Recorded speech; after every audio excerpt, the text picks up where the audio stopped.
Bismillahirrahmanirrahim. Wa an aliin, dan dari Ali, annahu sesungguhnya Ali, qala berkata siapa Ali, lau kana dinu seandainya agama, birra'yi berdasarkan akal, lakana maka niscaya ada, asfalul khuffi paling bawahnya sepatu, aula lebih utama, bil mashi diusap, min a'lahu dari paling atasnya sepatu.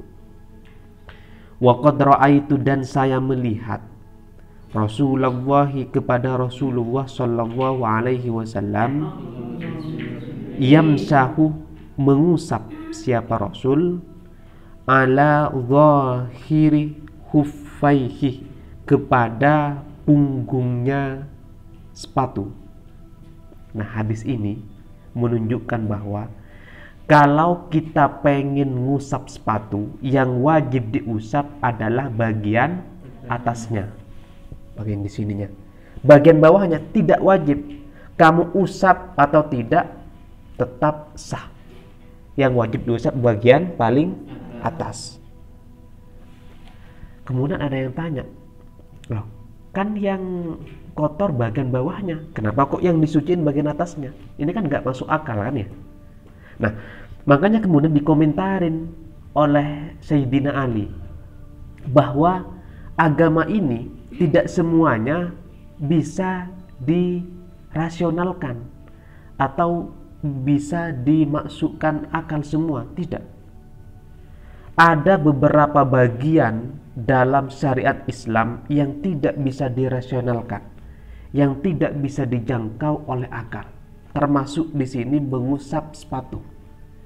Kalau secara akal sehat, kira-kira yang diusap bagian atasnya atau bagian bawahnya? Bagian bawah kan? Kenapa? Karena yang kotor bagian bawah. Enggak ada orang pakai sepatu yang diinjakkan bagian atasnya. Anggap ini kaki dibalik kayak gini. Enggak ada kan? Jadi kayak gini jalannya. Nah, jadi kata Sayyidina Ali, tidak semua bagian-bagian dalam agama bisa dirasionalkan. Contoh dalam kasus yang lain, sholat subuh berapa rakaat? 2. Sholat duhur berapa rakaat? 4. Kira-kira secara akal sehat yang lebih banyak rakaatnya sholat duhur atau sholat subuh? Sholat duhur atau sholat subuh? Subuh lah. Kenapa? Karena subuh belum capek kan, baru bangun tidur udah sehat, udah cuci muka. Seharusnya sholat subuh karena nggak capek, masih seger-segernya. Tapi kalau sholat duhur panas, sibuk kerja, seharusnya 2 rakaat. Tapi karena tidak semua agama bisa dirasionalkan, ya ini kasusnya, sholat duhur dan sholat subuh tidak bisa dibalik rakaatnya. Kenapa? Karena ini sudah perintah langsung dari siapa? Tuhan.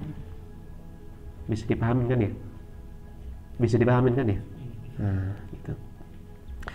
Nah, memang ada hadis yang mengatakan seperti ini. Ad-dinu huwal aqlu.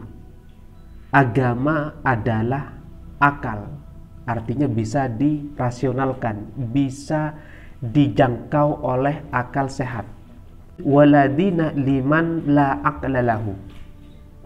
Tidak ada agama bagi orang yang tidak punya akal.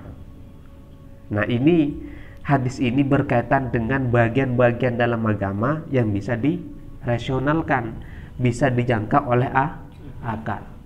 Misalkan dalam pembagian mawaris. Tahu pembagian mawaris?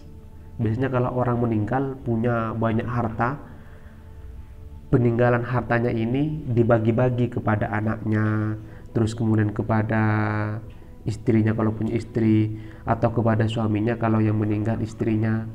Itu dibagi-bagi, ada aturannya dalam Islam. Nah, biasanya valid dzakari mislu hadzil unsayain. Maka bagi laki-laki memiliki bagian satu dari separuh bagian perempuan. Artinya gini, dalam pembagian mewaris, laki-laki mendapatkan bagian utuh satu, sedangkan perempuan mendapatkan bagian separuh. Loh, kok beda? Kan ini seharusnya perempuan yang memiliki bagian banyak. Apakah ini bisa dirasionalkan? Bisa nggak dimasukkan akal? Bisa. Kenapa laki-laki kok mendapatkan lebih banyak? Karena laki-laki di sini memiliki banyak peran dan tanggung jawab dibandingkan perempuan.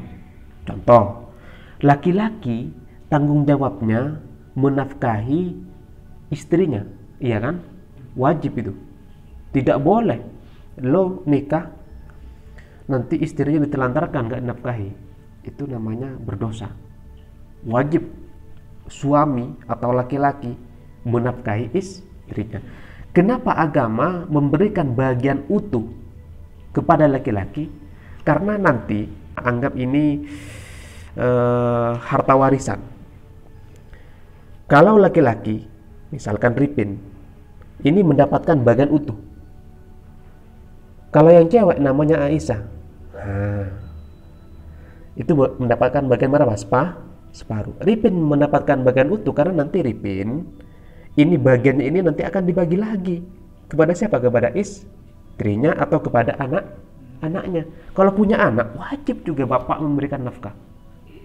Makanya jangan keburu-buru nikah. Pikirkan dulu, bisa nggak saya memberikan nafkah kepada istri? Wajib. Kalau tidak bisa memberikan nafkah kepada istri, maka berdosa. Nah, itu alasan kenapa laki-laki mendapatkan satu bagian yang utuh dibandingkan perempuan yang hanya mendapatkan berapa? Separuh. Nah, gitu. Jadi agama atau bagian-bagian dalam agama ada yang bisa dirasionalkan, ada yang tidak bisa dirasionalkan.